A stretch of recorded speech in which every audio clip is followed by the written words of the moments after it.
521, welcome back. The polls open in just under 40 minutes. Primary day getting underway across New York State. Here in Rochester, one of the most watched races is for mayor. Yeah, 3 Democrats are vying for a spot on the November ballot, including Rochester City Councilwoman Mary Lupien. She joins us live this morning via Zoom. Councilwoman, thank you so much for taking time out of your day to speak with us. Absolutely. Good morning. Good morning. I just wanted to say before we get started, I am in an airport, which is not where you'd expect to see me on primary day. I'm a single mom, and a couple of months ago, my daughter's favorite K-pop band was coming to the U.S., and we took this little trip at the end of the campaign to thank her for everything that she's stuck with me through and to give her something to look forward to. But I wanted to show up at 5 in the morning and make sure I got to share my message with the voters today. Well, thank you for giving us the opportunity and agreeing to do this. I want to dive right in. One of your proposals is guaranteed basic income for some of the residents of the city of Rochester. I want to know how the city plans on covering that cost, how you plan on covering that cost, what the timeline for that would be like, and how you measure the return on investment in something like that. Yeah, I appreciate the question, and it's very important to ask these questions about guaranteed income because many have tried to make it seem like it's pie in the sky for us to invest in our people. And often when we do programs that directly give support to our residents, the question is, well, how are you going to pay for it? But no one asks how we're going to pay for spending $200 million to take off the top of the Broad Street Bridge for the Aqueduct Reimagined project, a project that will not help our residents. We can find money in our budget. You know, I'm on city council, which approves all of the city spending, and I see us waste money all of the time on things that don't benefit our residents. But in addition to, finding money in our budget for redirecting funds that are going to other things, there's ways that we can seek out other sources of revenue and sustainable funding from, even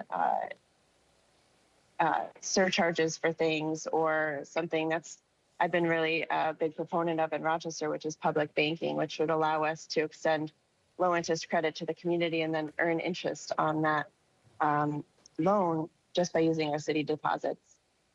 One thing that I am interested to hear a little bit more on is some of the guarantees that you've mentioned on your website: guaranteed income, guaranteed housing, guaranteed youth funding, and emergency response. All of these are great sounding. Some may say that they're lofty goals. Your plan for getting all of these done in such a short amount of time, some may be wondering a little more. Well, when you say a short amount of time, I'm not saying that these are things that are going to be done on day one and they are going to take some time to scale up. But this is my goal. I'm putting my reputation on the line for this. And where there's a will, there's a way. And we have to imagine that it's possible to provide for our people. Again, when we see the amounts of money that we're spending on failed economic development policies that prioritize building and luxury apartments and investing in things like the convention center and the Blue Cross Arena to try to attract new residents here, new businesses, outside investment. Those are things that are not going to help our people. But the idea is that, if those things come here, that their wealth will save us. But I really reject that idea. I don't think we need saving. I think we just need to support our people.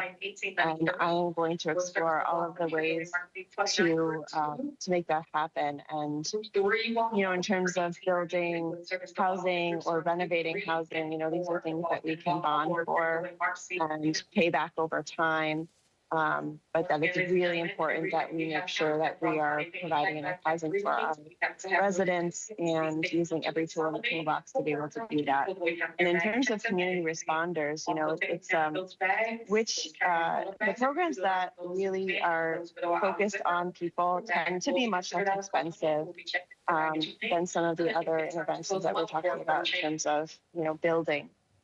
Community responders are meant to supplement the police and help everyone get a response in the community. The city council recently initiated a study of 911 calls that showed only 18% of 911 calls need a police response. And so police are spending their time on all kinds of calls that they don't want to be responding to, from a neighbor dispute to a child that doesn't want to go to school to a wellness check, because we don't have any other response to go out. And so community responders are trained professionals that are very tailored to the individual situations that our folks are experiencing out in the community. And they're much less expensive. Right now, our police budget is $150 million and grows every year. And they overspend it every year with overtime. And so when we're able to supplement the police with community responders, we will reduce overtime. We will reduce the burden on the police plate so they can actually focus on the things that we need and want them to respond to. And they don't have to do mandated overtime, and reduces their personal burden. Mary, City Councilwoman, thank you so much for your time this morning. We greatly appreciate it. We'll let you get back to your flight. Thank you so much. Take care. Not only is it Tuesday, it is primary day across New York, and voters are getting ready to head to the polls to cast their ballots. Those opened up at 6 o'clock this morning. Today, we're hearing from the three candidates vying for the Democratic ticket for City of Rochester's mayor. Earlier this morning, we heard from candidate and City Councilwoman Mary Lupien. Joining us now, we have Tech Director and businessman Shashi Sinha. Good morning to you. Good morning. Thanks for having me here. Of course. So let's get right into it. Talking about some major topics that'll be on the minds of voters. I think one of them being safety, for example. And you've often talked about employing police in high crime areas, but also working with other professionals to sort of help with the mental health response. How do you expect that to work together? Yeah, crime is high. We all know that. Only a couple of days ago, we had shooting.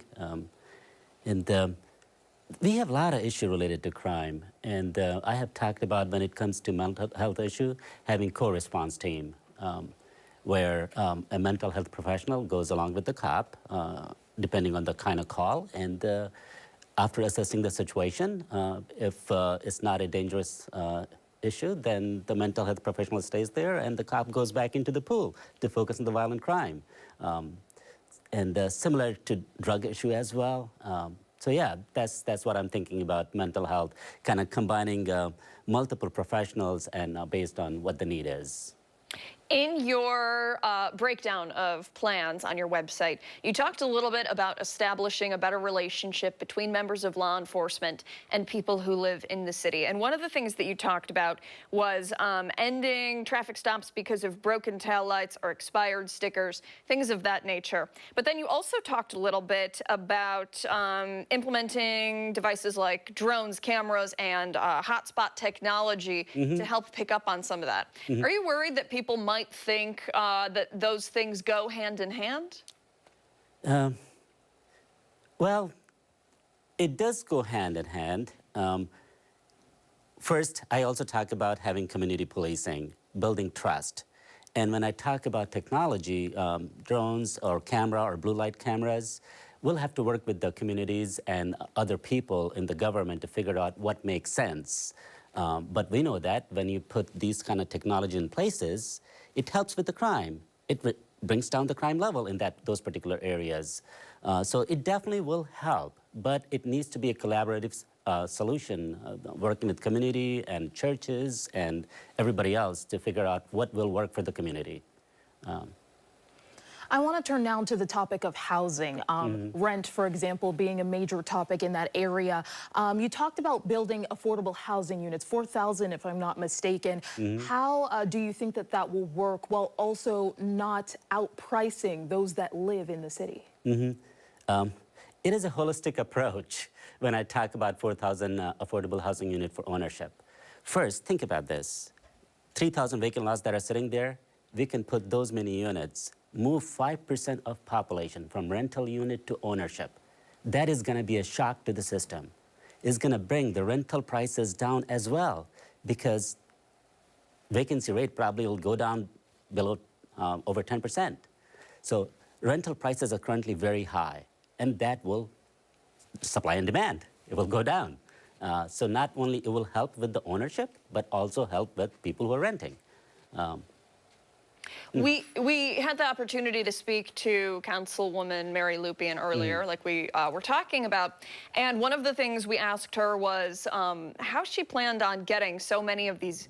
She had guarantees, but for you, so many of these plans done in a timely manner. You know, in just a couple short years, there's a lot that you have on the table here. Yeah, as I say, we are talking about shocking the system. I'm not the one to move slow because we have been stuck in this situation for so long. And if you try to plug one hole while three more are popping, you're not going to move anywhere. So we have to go fast. We have to go big. Can it be done? Yes, it can be. I have done that in business world. Government is moving slow. I'm going to change that. And with everything that's going on right now, specifically with the Trump administration, we know that there's a pending lawsuit with the city right now. How do you plan to approach the challenges on the federal level as it applies to any needs from the state? Yeah, I think we'll have to wait and see what happens. There's a lawsuit that's going on. We shouldn't have gotten into this, but here we are. As for the immigrant community, I'm one of them.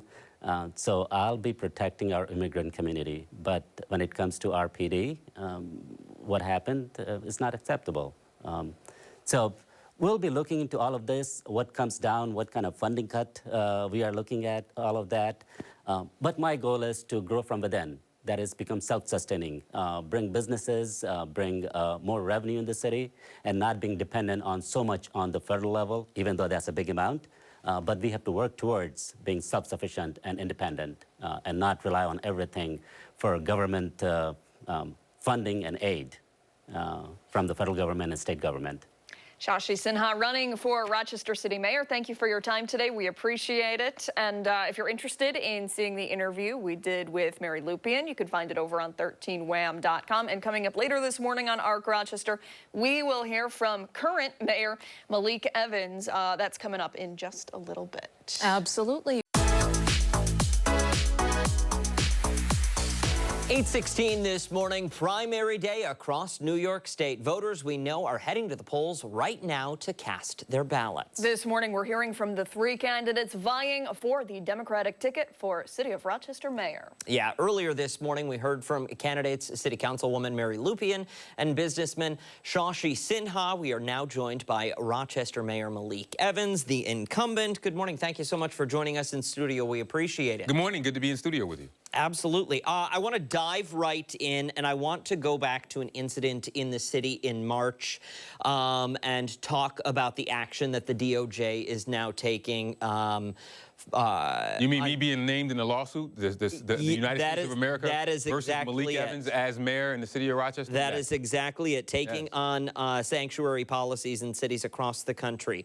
How do you see this fight playing out, and what are your plans to defend the sanctuary city policies for the city you lead? Well, our plans is we're going to defend it vigorously. Not only are we defending it vigorously in court because we think it violates the 10th Amendment to the U.S. Constitution, we think that it should be dismissed, and we are in court. We filed a motion a couple of weeks ago to dismiss this, which we see as a frivolous lawsuit. Our law has been on the books since 1986, and it only says that the federal government cannot commandeer local resources. Which is consistent with the 10th Amendment of the U.S. Constitution. Now, in addition to that, we have also joined another suit, United States of America versus San Francisco. We've joined that suit. So we're used to this. We're used to tangling with the federal government. We think that we are on the right side of history because the Constitution is clear. While they can enforce their laws, we don't tell them how to run their military or any of those things, so they cannot tell us how to use our police department or any of our local resources.